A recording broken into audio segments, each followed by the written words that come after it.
So how can you maintain your radiance around soul suckers, emotional leeches, narcissists, energy vampires, and the like? So like I've said before, I've lived in a lot of different backgrounds. I haven't even listed all the different backgrounds I've lived. I've literally lived just about anywhere you can imagine. And with that comes a lot of different dynamics, a lot of different people and a lot of different dynamics. So with that, I feel like I've learned a lot of how to deal with people. And this is at least how I feel like this was my process. This was my, this may not work for everybody, but this is at least what I did. And this is how I made sure that I kept my head on straight and how I didn't lose my mind. Because it was hard out there. In different ways, in different places too. Like, maybe I'll do a bunch of different videos on it one day. But anyway, the first thing I did was, no matter how little power I had, I still tried to have a boundary. Even if the boundary was something as simple as, don't talk to me like that, or I'm not going to look at you. Even if the consequence is just a personal win, a personal victory, it's the small things that keep your head on straight in these situations around these soul suckers, leeches, narcissists, energy vampires, and whatnot. Because a consequence can be a positive consequence. A consequence is just a result of an action. Actually, that is so funny. I just looked it up. That is the official definition. It is a result or effect of an action or condition. So if they do something that crosses your boundary, the consequence or the effect of that action can be self-soothing. Cause and effect. You get berated, so you self-soothe. That is how, at least that's what I did. I'm telling you. And I now consider myself to be living in a pretty favorable situation. So if you have to treat yourself secretly to deal with the treatment, then so be it. That's just the effect of their actions. If that's how you need to keep your head on straight, keep your head on straight. Be creative. So something else that I had to do was distraction. I used to daydream a lot. I used to have a happy place. I was painfully positive. I faced everything with a sort of innocence, whimsy, kind of a wonder and childlike cheer that absolutely did not match my situation whatsoever. At the end of the day, I knew what was going on. It's not disassociation, it's relocation, and it prevents you from getting to that point where you need to disassociate. You need to make sure you debrief after to ground yourself and practice affirmations to maintain reality. You unfortunately still need to be aware of your harsh reality. That's just the truth. It's just kind of about dancing through it. So you can also have a vision board. That really helps. You don't just have to do like a physical poster board, like trifold paper bulletin, but like it doesn't have to be like that. You can do a Pinterest board. You can do a phone wallpaper. Like you can make a collage, or you can literally just put affirmations on a sticky note or write them down. Just write them over and over again. Like, you know how parents would make their kids write, "I will not be bad." That was like an affirmation. You know, you sure were good after that. No, but the media that you consume as well is kind of like a vision board. That's like your social board, and you see it. I don't know. That's just like that's my brain. My brain. That's a peek into my head. But the words that you speak as well, they have power for sure. You also need to have a goal. At no point should your situation feel like you're never gonna make it out. Make sure you have the 3 outs: day out, way out, a payout. So the day out is the date or estimated like the range in time in which you kind of sort of plan on moving on, taking your next step. This should be a stepping stone. The way out, though, is now that's the real meat and potatoes of this situation. That's your plan. That's your detailed plan. How are you going to do this? Where are you going to go? What kind of job are you going to have when you get out? Do you have a support system? And if not, do you know how you're going to build one? Because at no point should you feel desolate and like there's no next step. Just relax, reassess, revisit your plan. You know, is it still suitable for your set of circumstances right now, or have your circumstances changed a little bit?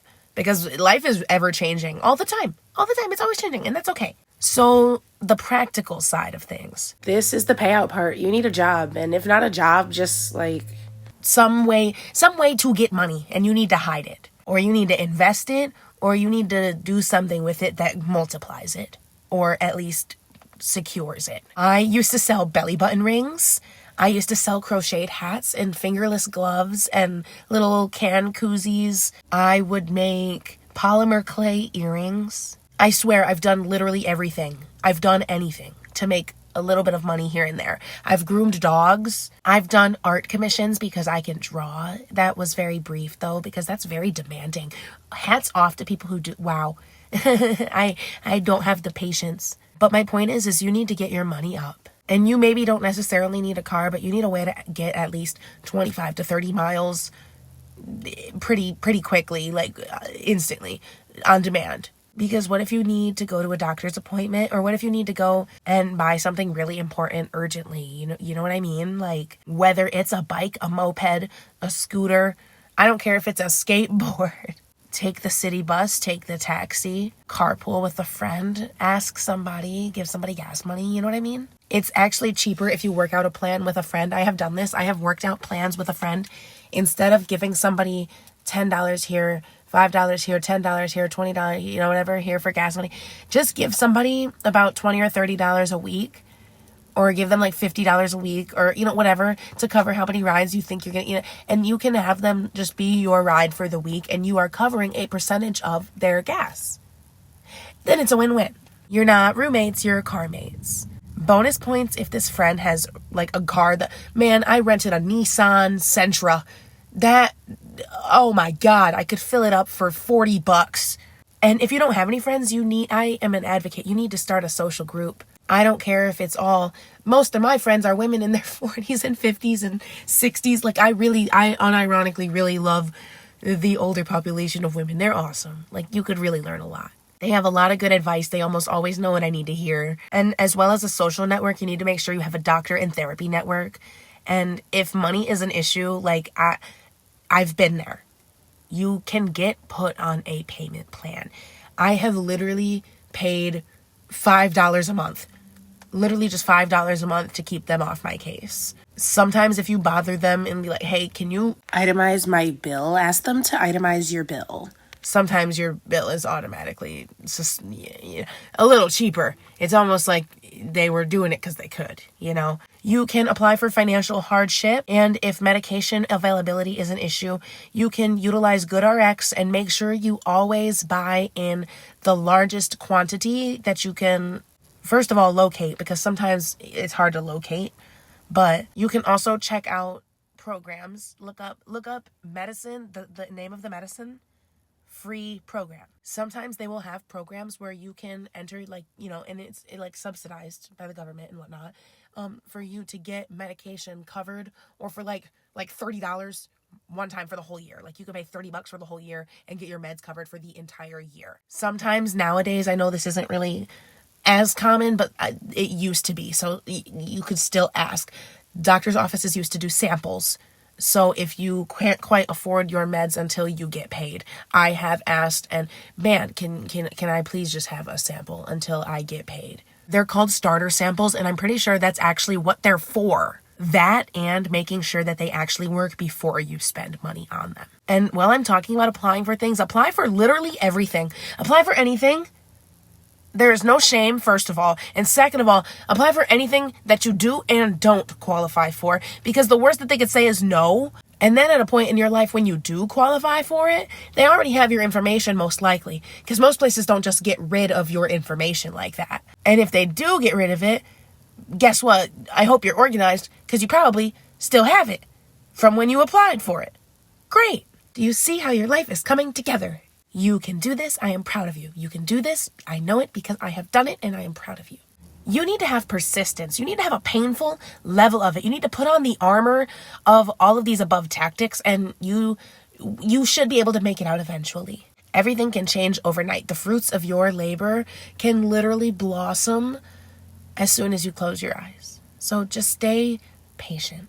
So some examples of where you could utilize these tactics, some situations that came to my mind are making it out of a not so good neighborhood, living with a family that thinks they have a permanent poverty sentence. That's a big one. Placing the generational curse of poverty upon your offspring. It's exhausting. It could be escaping a toxic relationship dynamic by seeming aloof. Nobody will expect anything of you, but really you're planning your escape. Or it could be moving just out of like a jealous, sabotaging family's house. Maybe it's like a toxic friendship dynamic where you're roommates and you have to deal with living in shared quarters, like your dorm, or you're like a sorority, or maybe you're just like not quite just like regular roommates. Maybe you're residents. Maybe you live in a group home, a shelter, or like transitional living. And these are people that you have to deal with every day. Make sure you seek reassurance, even if it's temporary.